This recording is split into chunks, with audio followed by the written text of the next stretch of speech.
Hello everyone, আশা করি সকলে ভালো আছি। আজকে আমি বেশ কিছু আপডেট নিয়ে কথা বলবো। তো শুরু করা যাক আজকের ভিডিওটি।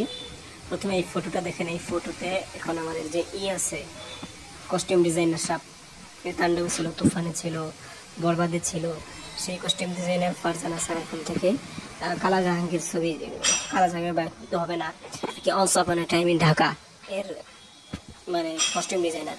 এখন আসি যে আরাফাত মহসিন দেখছেন, এই তাণ্ডবে দিয়েছেন, বরবাদে দিয়েছেন, তুফানে দিয়েছেন, এবং কি কালা জাহাঙ্গীর যেটা বললাম সেটাতে দেওয়ার কথা দিবে, চুক্তিবদ্ধ হয়ে গেছে। আন্ধার রায়হান রাফির যে হরর ফিল্ম আছে আন্ধারেও সে বিজিএম দেবে, এটা নিশ্চিত করেছে সে নিজেই। আন্ধারে সে বিজিএম দিচ্ছে। এই বিষয়টি আপনারা কী করে দেখছেন অবশ্যই জানাতে পারেন। সিয়াম আহমেদের নতুন কামব্যাকের জন্য কে আশা করছেন? 10 কোটি টাকা মাল্টিপ্লেক্স কালেকশন দিয়েছে। এবার দেখি সে কত দিতে পারে, সেটাই দেখার বিষয়। প্রতিবার যে 10 কোটি করে আসে, তাহলে সিয়ামের হাত ধরে ভালো কিছু মুভি আসবে ইনশাআল্লাহ। আশা করা যায় যে সিয়াম প্রতিবার 10 কোটি করে দেয়, তাহলে সবাই ভালো ভালো মুভি নিয়ে প্রজেক্ট করবে। তো ধন্যবাদ পুরো ভিডিওটি দেখার জন্য। Thank you.